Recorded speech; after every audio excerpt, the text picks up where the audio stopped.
నమస్తే SDV 9 news కి స్వాగతం. వార్తల ముందుగా ముఖ్యాంశాలు.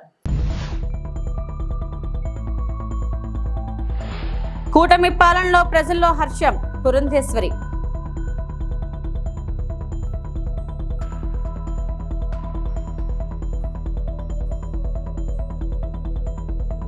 విశాఖ బ్రాండ్ను నిలబెట్టేలా ప్రభుత్వం కృషి చేస్తుందన్న మంత్రి నారా లోకేష్.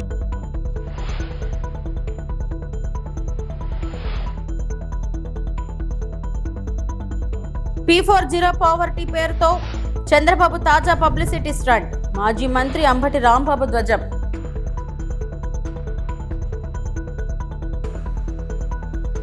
పాస్టర్ ప్రవీణ్ 3 గంటలు ఎక్కడ ఉన్నారో వీడిన మిస్టరీ.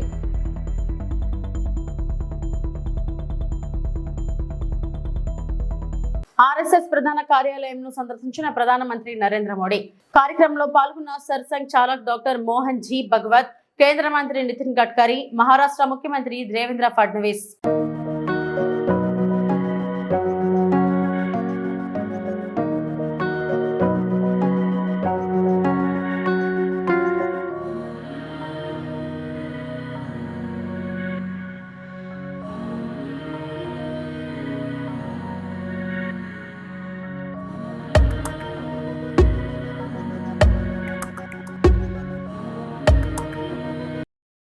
రేషన్ కార్డుదారులకు సన్నబియ్యం పంపిణీ పథకం ఎన్ని తరాల మారినా చరిత్రలో నిలిచిపోతుందని తెలంగాణ ముఖ్యమంత్రి రేవంత్ రెడ్డి వెల్లడించారు.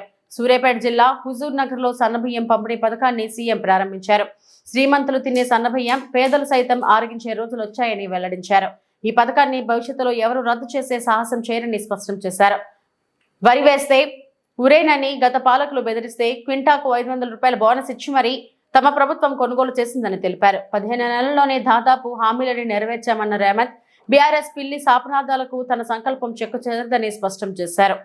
పెద్దలు ఉత్తమ్ కుమార్ రెడ్డి గారితో మాట్లాడిన, సహచర మంత్రివర్గ సభ్యులతో చర్చించిన, బట్టి విక్రమార్క గారిని ఒప్పించిన, ఇక దొడ్డు బియ్యం కాదు, ప్రతి పేదవాడికి ప్రతి ఒక్కరికి 6 కిలోల సన్న బియ్యం ఇవ్వాలి.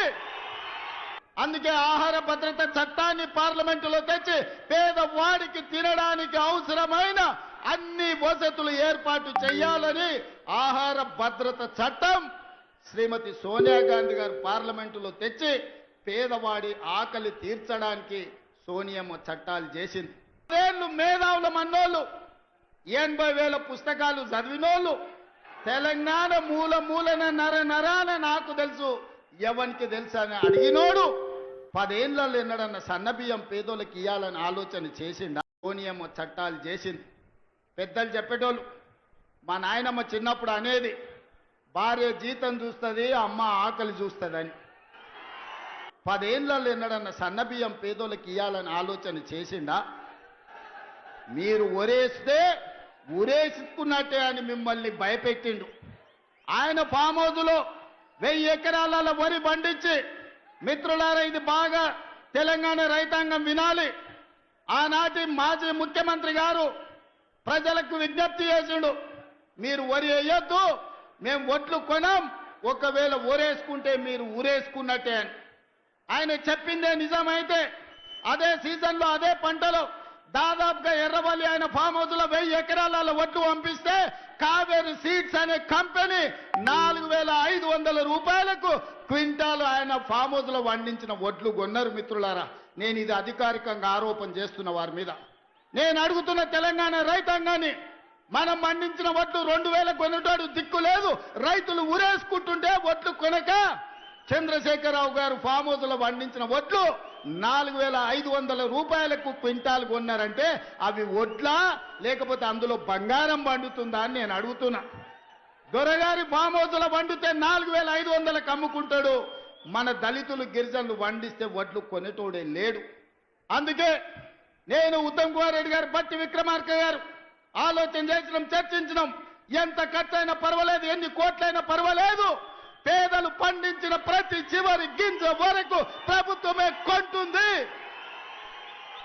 సన్న ఒట్లు పండిస్తే 500 బోనస్ ఇస్తామని చెప్పి నిర్ణయించి ఇవాళ 500 రూపాయల బోనస్ ఇస్తున్నాం.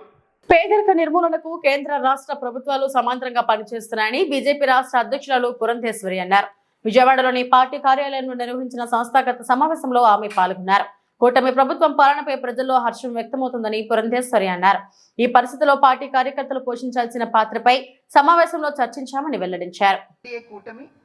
అదే విధంగా రాష్ట్రంలో కూడా ఎన్డీఏ కూటమి అధికారంలో ఉన్నట్లయితే మనం మన రాష్ట్రాన్ని అభివృద్ధి చేసుకునేటువంటి అవకాశాలు మెండుగా ఉంటాయి అని చెప్పి ఆనాడు మేము ఎన్నికల సందర్భంలో చెప్పాం. అంతకు ముందు ఉన్నటువంటి 5 సంవత్సరాల పాలన ఏదైతే ఉందో, ఒక రకంగా చెప్పాలంటే అభివృద్ధి అనే పదానికి తావులేదు. అప్పుల ఊబిలో రాష్ట్రం కూరుకుపోయింది. అద్భుతంగా అభివృద్ధి చెందవలసినటువంటి ఆంధ్ర రాష్ట్రం అప్పుల రాష్ట్రంగా మారిపోయింది. అటువంటి పరిస్థితుల్లో ప్రజలు కూడా ఎక్కడ అభివృద్ధి, రోడ్ల పరిస్థితి అయితే అధ్వాన్నంగా ఉన్నటువంటి విషయం మనందరికీ తెలుసు, మనం అందరం కూడా అనుభవించినటువంటి నేపథ్యం. అది మాత్రమే కాకుండా విద్వేషం, ఎవరైనా నోరు విప్పి ప్రభుత్వం ఈ పని చెయ్యలేదు అని కనుక చెప్పామంటే వెంటనే ఎస్సీ ఎస్టీ అట్రాసిటీ యాక్ట్ పెట్టడం, వారిని జైల్లో పెట్టడం, ఇబ్బంది పెట్టడం, ఇటువంటి పరిస్థితులు మనం చూసాం. విధ్వంసంతో గత 5 సంవత్సరాల్లో వైఎస్ఆర్సీపీ తన పాలన ప్రారంభించింది. ప్రజావేదికని కూల్చివేసి విధ్వంసంతో వారి పాలనని ప్రారంభించారు. ఇవన్నీ కష్టాలు, ఒక్క పెట్టుబడి రాష్ట్రంలోకి రాలేదు. బిడ్డలకు ఉపాధి అవకాశాలు లేవు. మరి మద్యం తగ్గిస్తామన్నటువంటి వారు మద్యం ఒక మాఫియా తయారయ్యి మద్యం మాధ్యమంగా వారు డబ్బులు చేసుకున్నటువంటి విషయం మనందరికీ తెలుసు. ఇవన్నీ కూడా ఒక్కొక్కటి ఆ రోజు భారతీయ జనతా పార్టీ గట్టిగా తన గళం వినిపించింది. అటు మద్యం మాఫియా కావచ్చు, ఇసుక మాఫియా కావచ్చు, మట్టి మాఫియా కావచ్చు, మరి విద్యుత్తులో జరుగుతున్నటువంటి అవకతవకలు కావచ్చు, ఇవన్నీ కూడా భారతీయ జనతా పార్టీ తన గళం విప్పి గట్టిగా వినిపించినటువంటి విషయం ప్రజలందరికీ తెలిసినటువంటి నేపథ్యం. కనుకనే ప్రజలు ఇవాళ భారతీయ జనతా పార్టీని విశ్వసిస్తున్నారని చెప్పి మేమైతే నమ్ముతున్నటువంటి విషయం. ఇవాళ చూసినట్లయితే ఏవైతే ఆ రోజు భారతీయ జనతా పార్టీ గళం విప్పి వినిపించిందో అవన్నీ కూడా సత్యం అని చెప్పి ఇవాళ నిరూపణ అవుతున్నాయి. ఏ రకంగా అయితే మరి కేసులు కట్టవలసినటువంటి పరిస్థితి ఏర్పడుతుందో మనందరికీ తెలియనటువంటి విషయం కాదు. కనుక ఏదైతే భారతీయ జనతా పార్టీ విశ్వసించో ప్రజల పక్షాన నిలబడుతూ ప్రజా గళం భారతీయ జనతా పార్టీ కావాలి అనేటువంటి ఆలోచన ఏదైతే ఉందో దానికి కట్టుబడి భారతీయ జనతా పార్టీ ఇన్ని సంవత్సరాలు కూడా ముందుకు వస్తుంది. ఆ సందర్భంలో ఎన్నికల్లో మేము చెప్పాం, డబుల్ ఇంజిన్ సర్కార్ వస్తే ఖచ్చితంగా ఆంధ్ర రాష్ట్రం ఆ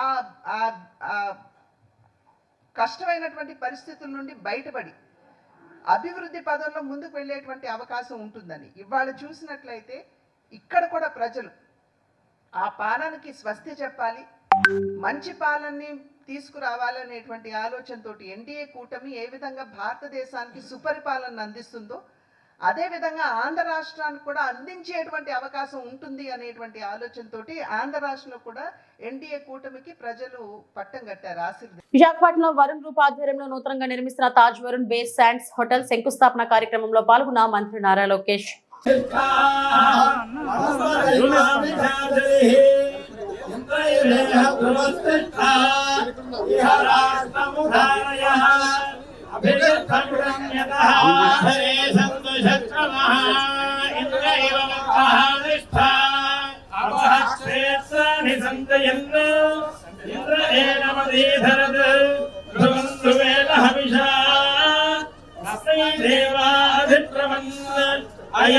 బ్రహ్మణస్పతి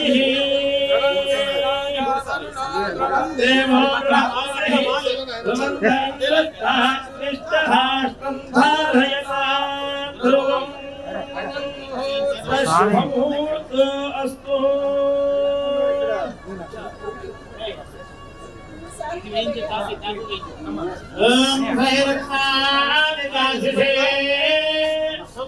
సవితా భగః సంభాగం యత్రమీమహే.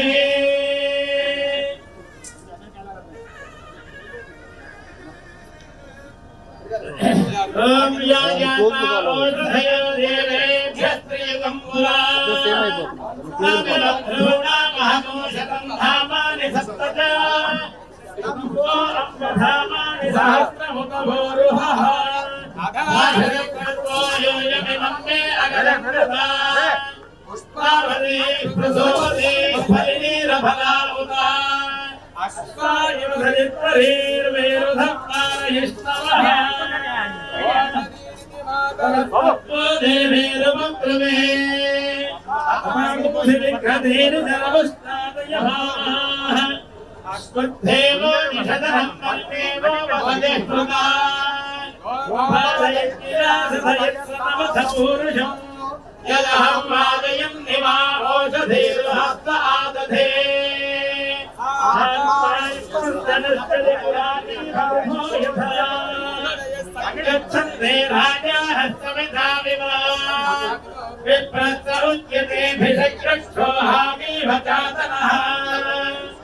విశాఖ బ్రాండ్ను నిలబెట్టేలా ప్రభుత్వం ఎంతో కృషి చేస్తుందని ఐటీ శాఖ మంత్రి నారా లోకేష్ అన్నారు. తల్లి భువనేశ్వరితో కలిసి విశాఖ బీచ్ రోడ్ లో ఓ హోటల్ నిర్మాణానికి ఆయన భూమి పూజ చేశారు. ఈ కార్యక్రమంలో కేంద్ర మంత్రి రామ్మోహన్ నాయుడుతో పాటు రాష్ట్ర మంత్రులు అనిత, నాదెండ్ల మనోహర్, మాజీ మంత్రి అశోక్ గజపతిరాజు పాల్గొన్నారు. కూటమి ప్రభుత్వం రాకతో గతంలో తరలిపోయిన కంపెనీలు మళ్లీ వస్తున్నాయని లోకేష్ అన్నారు. విశాఖను ప్రపంచంలోని 5వ అతిపెద్ద ఎకనామిక్ సిటీగా తీర్చిదిద్దుతామని లోకేష్ అన్నారు. పెట్టుబడులు పెట్టేందుకు ఎవరు ముందుకొచ్చినా ముందుగా ఉత్తరాంధ్రలోనే ఏర్పాటు చేయాలని సూచిస్తున్నారని ఆయన కొనియాడారు. I understand in the last 5 years all of us have suffered, some more, some less. The many instances where Mr. Naidu even tried coming to Visakhapatnam and he was not allowed to leave Visakhapatnam airport. There were instances when Babu Garu wanted to go to Ram Tirtham and it was the then SPs themselves who personally ensured that dumpers and tippers blocked the road. So I think from that sad state of affairs today, I think there's a sense of liberation that all of us have. Last night I got a chance to meet with second, third generation entrepreneurs and all of them were sharing that feedback with me. But rest assured, we are in this for long run.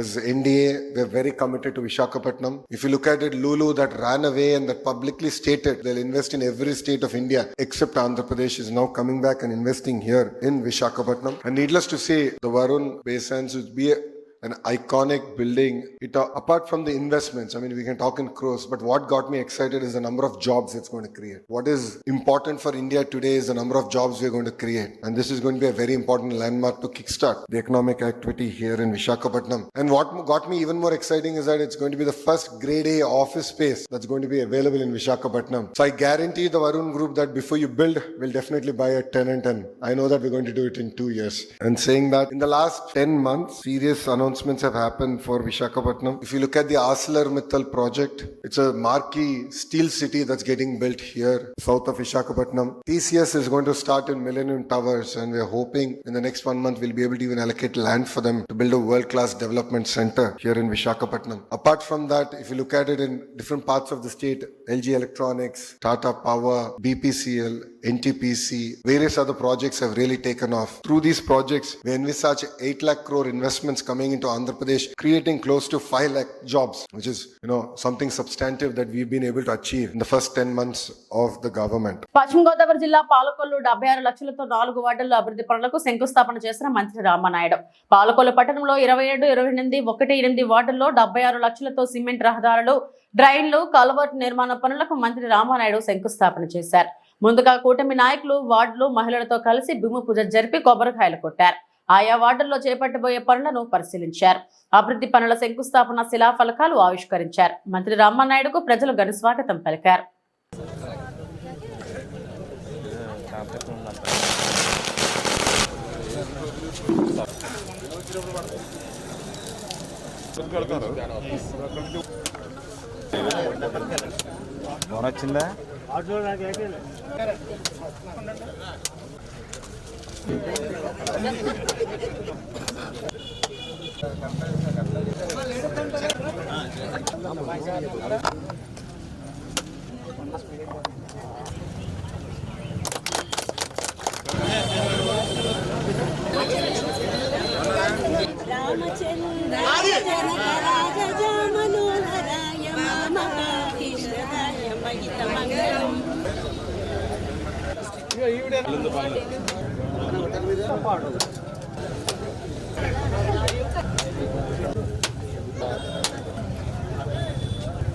ఈరోజు పాలకొల్లు పట్టణంలో మరి 27వ ward, 28వ ward, 1వ ward, మరి ఏదైతే 8వ ward ఈరోజు 76 లక్షల రూపాయల పనులకు ఈరోజు శంకుస్థాపన చేయడం జరిగింది.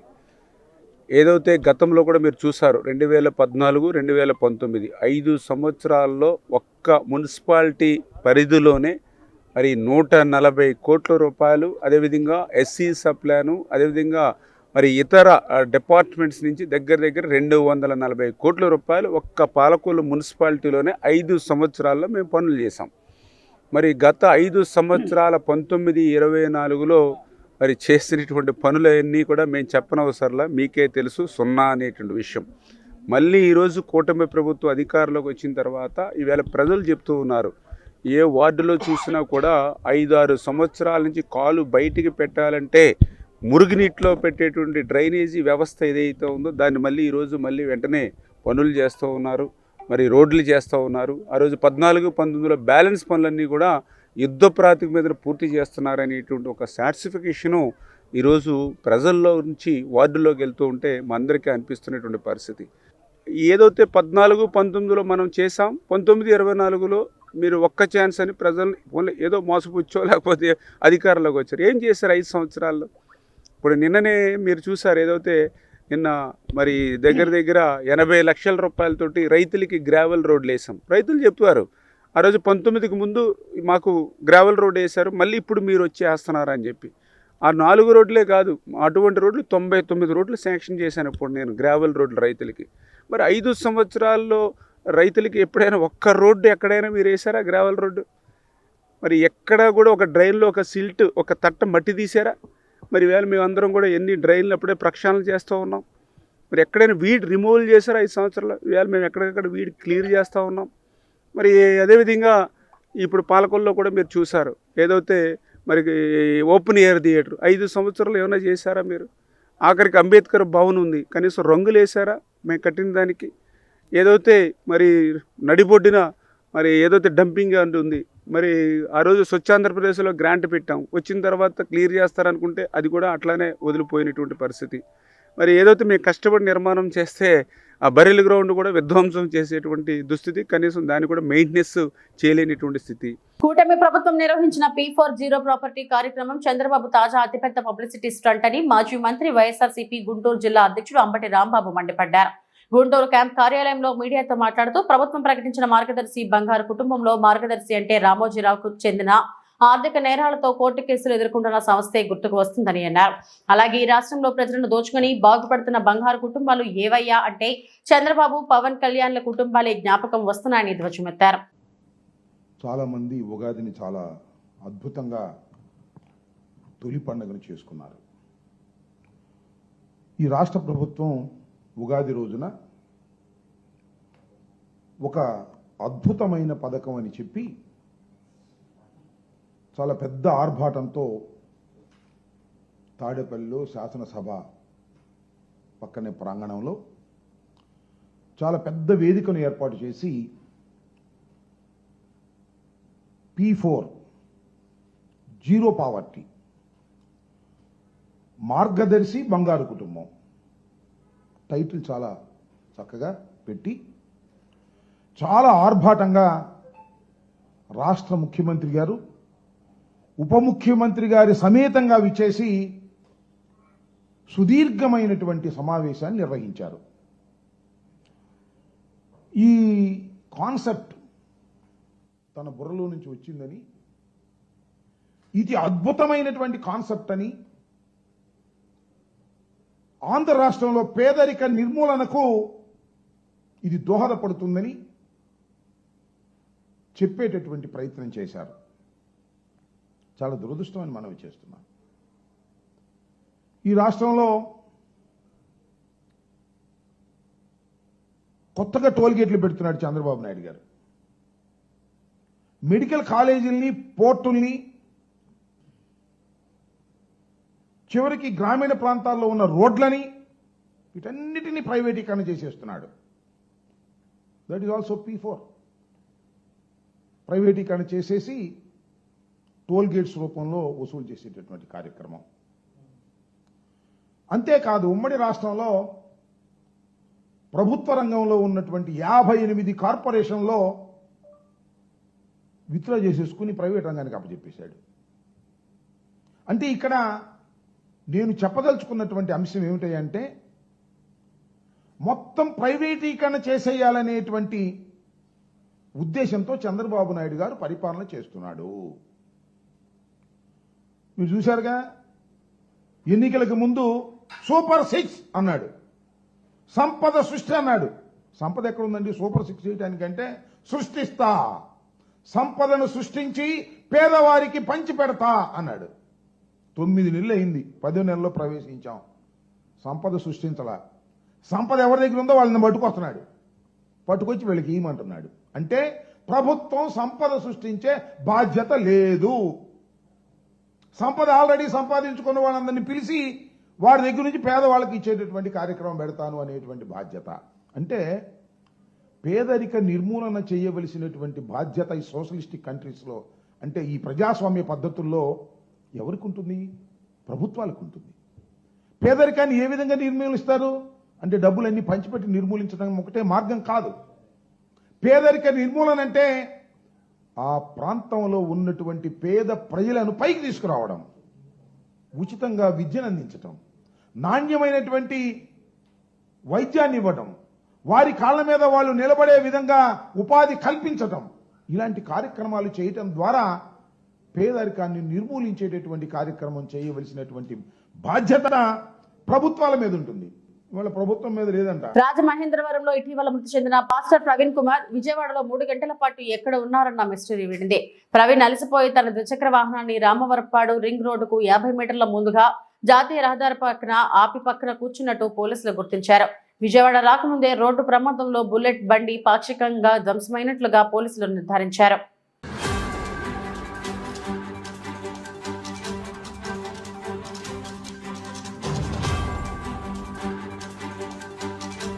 నర్సీపట్నంలో T20 టోర్నమెంట్ ప్రారంభం. టీడీపీ రాష్ట్ర ప్రధాన కార్యదర్శి చింతకాయల విజయ్ నర్సీపట్నం శివపురం కాలేజ్ గ్రౌండ్స్ లో నిర్వహిస్తున్న Narsipatnam premier league season 1 T20 cricket tournament ను ప్రారంభించారు. ముందుగా కొబ్బరికాయ కొట్టి క్రికెట్ పిచ్ ను ప్రారంభించిన అనంతరం టాస్ వేసి తొలి బంత్ ని ఆడి టోర్నమెంట్ ను ఉత్సాహంగా ప్రారంభించారు. ఈ సందర్భంగా చింతకాయల విజయ్ మాట్లాడుతూ 2018లో ఇదే మైదానంలో 110 టీములతో భారీ టోర్నమెంట్ డే అండ్ నైట్ మ్యాచ్లుగా నిర్వహించిన విషయాన్ని గుర్తు చేసుకున్నారు. ప్రతి టీంకు డ్రెస్ కోడ్ తో పాటు క్రికెట్ కిట్ ను కూడా అందజేస్తున్నట్లు వివరించారు. ఆటను స్పోర్టివ్ గా తీసుకోవాలని, గెలుపోవటంలో సహజమని, ఎటువంటి గొడవలు లేకుండా స్నేహపూర్వకంగా ఆడాలని ఆయన సూచించారు. టోర్నమెంట్ ని ఆర్గనైజ్ చేసాం 2018లో. దాని తర్వాత మళ్ళీ ఈ గ్రౌండ్కి రావడం మొదటిసారి అండి. అప్పుడు మధ్యలో నేను రాలేదు అసలు. కానీ అప్పుడు ఏంటంటే ఇంట్రెస్ట్ చూపెట్టి నర్సీపట్నం యువకుల్ని ఇన్వాల్వ్ చేయాలని చెప్పి 18 అంటే సుమారుగా ఇప్పటికి 7 సంవత్సరాలు అయింది. 7 సంవత్సరాల ముందు కుర్రోళ్ళందరూ నా దగ్గరికి వచ్చి టోర్నమెంట్ చాలా రోజులు అయిపోయింది నర్సీపట్నంలో పెట్టంటే నేను ఎంత ఇంట్రెస్ట్ తీసుకున్నానంటే వరంగల్ కరీంనగర్ నుంచి ఫ్లడ్ లైట్స్ తెప్పించాను. ఆ రోజుల్లో ఫ్లడ్ లైట్స్ తెప్పించి నైట్ 9 o'clock 10 o'clockకి 9-10కి ఇక్కడ గేమ్ ఆడిపించిన రోజులు కూడా నాకు ఉన్నాయి. సో అంత ఇంట్రెస్ట్ ఆ రోజు చూపెట్టాం. ఆ పిచ్ కూడా ఆ టైంలోని మనోళ్ళే చేశారు. ఇక్కడ నర్సీపట్నంలో కుర్రోళ్ళే మేము చూసుకుంటాం అని చెప్పి చేశారు. చాలా ఇంట్రెస్ట్ చూపెట్టారు. అయితే దాంట్లో ఒక రికార్డ్ ఏంటంటే సుమారుగా 110 పంచాయతీలు ఉన్నాయి మన నియోజకవర్గం. 110 టీములతో ఆడిపించాను. 110 టీంలు అంటే సుమారుగా నాకు 2 నెలలు పట్టింది మ్యాచెస్ ఆర్గనైజ్ చేయడం. మండల్ వైజ్ ఆర్గనైజ్ చేశారు. మండల్ వైజ్లో మళ్ళీ పిచ్చులు పెట్టాం. మళ్ళీ పెట్టి 110 టీములకి 110 కిట్లు నేను ఆ రోజుల్లో ఇవ్వడం జరిగింది. ఆ రోజు చాలా ప్రొఫెషనల్గా ముందుకు నడిపించడానికి ఏకైక కారణం ఏంటంటే నేను ఈ రోజు కూడా మళ్ళీ అది గుర్తు చేస్తున్నాను. నేను ఆ రోజు చెప్పాను, కానీ ఆ క్రికెట్ మ్యాచ్ని గొడవలు ఆడుకోవడానికో లేకపోతే జస్ట్ ఆకతాయిగా తీసుకున్నారు తప్ప నేను వాళ్ళు పొలిటికల్గా ఆలోచించారు. నేనేమో మనస్ఫూర్తిగా చేశాను. ఆ రోజు నేను ఒకటే చెప్పింది ఏంటంటే ఏ పోలీస్ స్టేషన్కి వెళ్ళినా ఎక్కడికి వెళ్ళినా ఎక్కువ శ్రీకాకుళం ఎస్ఐస్ కనబడుతున్నారు. సో శ్రీకాకుళంలో కాదు నర్సీపట్నంలో కూడా పోలీస్ డిపార్ట్మెంట్కి కానీ రైల్వేకి కానీ ఆర్మీకి కానీ వెళ్ళి కనబడాలి. ఎక్కడ పడితే అక్కడ మన నర్సీపట్నం కుర్రోళ్ళు కూడా ఉండాలని చెప్పి ఇక్కడ పుట్టిన వ్యక్తిగా నాకు కూడా ఒక ఆశ ఎప్పటి నుంచో ఉంది. దానికి నేను ఏంటంటే స్పోర్ట్స్ ఎంకరేజ్ చేస్తే దాంట్లోని వాళ్ళు కొంచెం పైకి రావడం వల్ల ఆ గవర్నమెంట్ జాబ్స్ ఆటోమేటిక్గా వస్తాయి కదా అనే భావన ఎప్పుడూ నాకు ఉండేది. ఆ రోజు నేను క్రికెట్ మ్యాచ్ స్టార్ట్ చేసిన ఓపెనింగ్ స్పీచ్ కూడా నేను ఇదే చెప్పాను. ఏం చెప్పానంటే మీరు ఇప్పుడు ఇప్పుడు మాకు మన స్టేషన్ ఉంది. స్టేషన్కి వెళ్ళినట్టు మీకు శ్రీకాకుళం ఎస్ఐ ఇమీడియట్ కనబడతాడు. మీరు ఏ స్టేషన్కి అయినా వెళ్ళండి, మీరు శ్రీకాకుళం వాళ్ళు ఉంటారు. ఎందుకుంటారంటే వాళ్ళు ఫస్ట్ నుంచి కూడా ఆ ఊర్లోనే ఒక టీం ఫామ్ అవుతారు. ఓకే, మనం ఒక స్పోర్ట్స్ని ఒకటి ఎంచుకుంటారు. వాలీబాల్కి వెళ్తారు, లేకపోతే బాస్కెట్బాల్కి వెళ్తారు, లేకపోతే క్రికెట్కి వెళ్తారు. వెళ్ళి ఏం చేస్తారంటే నెక్స్ట్ స్థాయి ఏం చేస్తారంటే డిగ్రీ చదువుతారు, ఆంధ్ర యూనివర్సిటీకి వెళ్తారు. ఆంధ్ర యూనివర్సిటీ నుంచి వాళ్ళకి ఒక ప్రోటోకాల్ ఉంటుంది. పుట్టినప్పటి నుంచి ఒక ప్రోటోకాల్ పెట్టుకుంటారు. ఏంటంటే నేను ఖచ్చితంగా ఎస్ఐఎల్ తీరాలి, తర్వాత నేను డిఎస్పీ అవ్వాలి అని పెట్టుకొని దాన్ని టార్గెట్ పెట్టుకొని స్పోర్ట్స్ ఆడతారు. ఆడిన తర్వాత ఖచ్చితంగా వాళ్ళు ఎస్ఐ అవుతారు. వాళ్ళు హైదరాబాద్ పంచకోటలోని ఓ నగల దుకాణాన్ని సితారా లాంఛనంగా ప్రారంభించారు. కార్యక్రమంలో నమ్రత శిరోద్కర్ కూడా పాల్గొన్నారు.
ఇవి ఇప్పటివరకు నా బులెటిన్ అప్డేట్స్.